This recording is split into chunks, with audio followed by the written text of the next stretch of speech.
My story with Warhammer 40k Darktide is one that's kind of been an emotional roller coaster. Darktide is a game I discovered at a pivotal point in my gaming life. After WWE 2K22 left me looking for something better. I'd poured hours into that game, corresponded with the 2K developers to address issues, and when nothing changed, I finally had enough. It was time to find a new main game, something that would be different, something fresh, something unique, and that's when I stumbled on Darktide. At first, I didn't know a thing about the Warhammer universe. Like, I didn't even know the difference between Warhammer and Warhammer 40k. All I knew was that this PC gamer video I found looked like everything I'd been searching for. The setting was this grim, dark, pseudo-industrial world that felt like a blend of sci-fi and gothic horror, something I'd never experienced in a game before. And then came the details. Melee combat mixed with first-person shooting, a variety of unique classes to choose from, and the promise of tons of customization. The customization was one of the biggest selling points for me. It wasn't just about cosmetic skins. They talked about customizing your character to fit your playstyle. Different weapons, perks, classes, everything could be tailored to how you wanted to play. And it seemed like the enemy variety was off the charts too. From regular humanoids to massive hulking mutants with chain axes and flamethrowers, everything felt intense. Like you could even see worms fly off an enemy when you hit them with your sword. Every detail was meticulously crafted. The hype was real. So I dove deep into researching Fat Shark, the developers behind the game. That's when I discovered the Vermintide series, a franchise set in the fantasy Warhammer universe, not Warhammer 40k. I found out that Fat Shark had a reputation for creating deep, engaging melee combat, and that Vermintide 2 was well loved by fans for its gameplay. That made me optimistic for Darktide because it meant the melee combat was in experienced hands.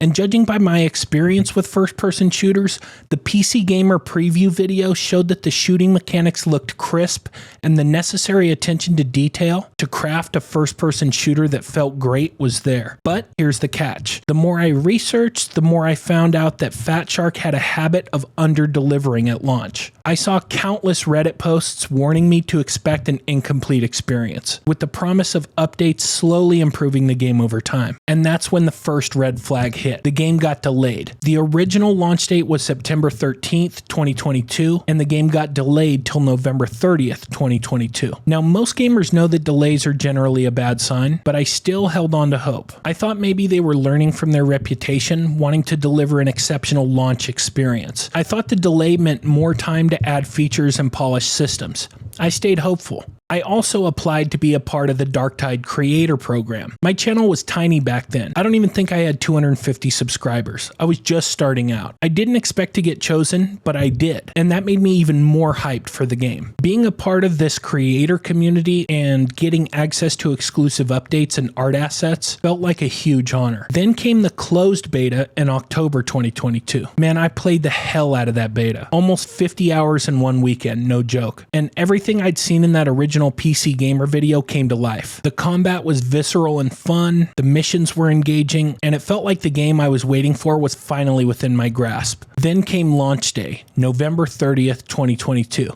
I was ready to go. The UI was a bit different from the beta, but hey, improvements were made, so I didn't care. But as I played more and more, the cracks began to show. First and foremost, the story, or rather the lack of a story. There was an opening mission to teach you the ropes, a few cutscenes, and then that's about it. It felt bare, lacking depth, and it just felt tacked on. And even though at that point I was invested in the Warhammer 40k universe, diving deeper into the lore didn't make up for the fact that the narrative was almost non-existent. More than that, though, was the fact that so many promised features were just missing. The full weapon customization they touted, nowhere to be found. The variety in classes and abilities felt stripped down. The gameplay, which was supposed to evolve based on player decisions, just wasn't there. But all of this pales in comparison to the biggest problem, the crafting system. This crafting system was the definition of RNG hell. You'd play missions to gather gold, plasteel, and diamantine. All are materials you needed to buy and upgrade your weapons,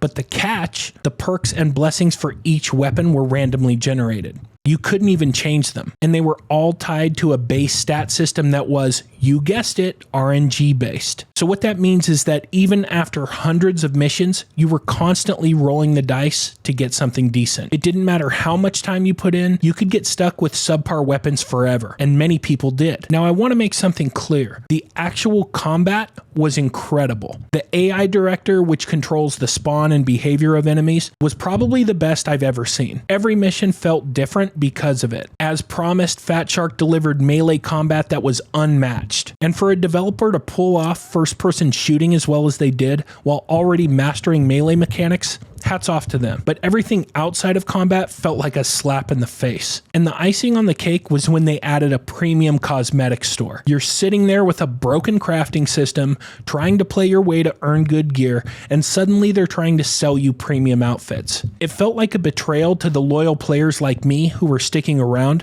despite all the issues. They didn't fix the core problems, they were just trying to nickel and dime their remaining player base. At this point, the excitement was gone. I kept playing, but it was out of sheer stubbornness. I kept hoping things were going to get better. Then came the Band-Aid fixes. Over the next few months, Fat Shark added a few new missions, a couple of enemy types, and mini boss battles. All of this was fun, sure, but the crafting system was still busted, and the lack of meaningful progression outside of combat remained. It was like they were trying to redecorate a house while ignoring the fact that the house had no roof. The fundamentals were still broken. When Fat Shark finally updated the crafting system in February of 2023, it did make improvements. You could now remove blessings and perks from one weapon to transfer to another, and you could finally buy any base weapon you wanted, but you still had to roll the RNG dice for good base stats, and you were limited to changing only one perk and one blessing per weapon. It was a band-aid, but it didn't heal the wound. After 700 hours of gameplay, I'd had enough. I couldn't do it anymore. The grind, the frustration, it was too much. I walked away. Fast forward to October of 2023, they announced a new talent tree system. At first, I didn't care. They'd let me down too many times, but curiosity got the best of me. When I checked it out, I was blown away. It was a real talent tree system, finally offering the depth and customization they had promised from the beginning. It let players create unique builds and actually have their playstyle reflected in their character. For the first time, Darktide felt like it was beginning to live up to its potential, and still, it wasn't enough to keep me hooked long term.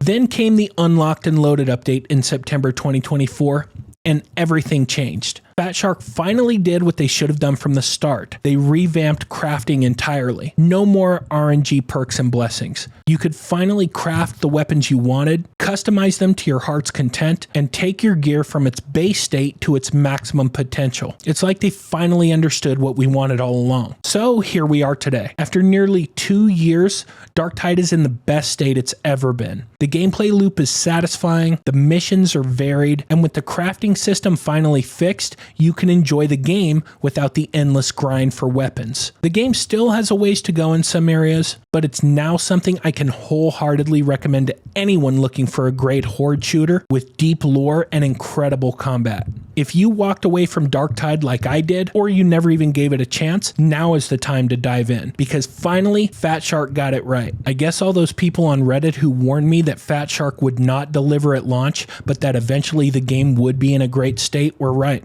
So those are my thoughts on Warhammer 40k Darktide. Now I want to hear from you. Are you planning to dive back into Darktide? Are you already a diehard player? Or maybe you're just hearing about it for the first time in this video. Drop your thoughts in the comments below. I read them all. And if you enjoyed this deep dive, please like the video, share it with your friends, and don't forget to hit that subscribe button and turn on noties. It really helps the channel grow, and that growth helps me to keep improving and bring you even better content. Thank you all so much for watching, and I'll see you next time.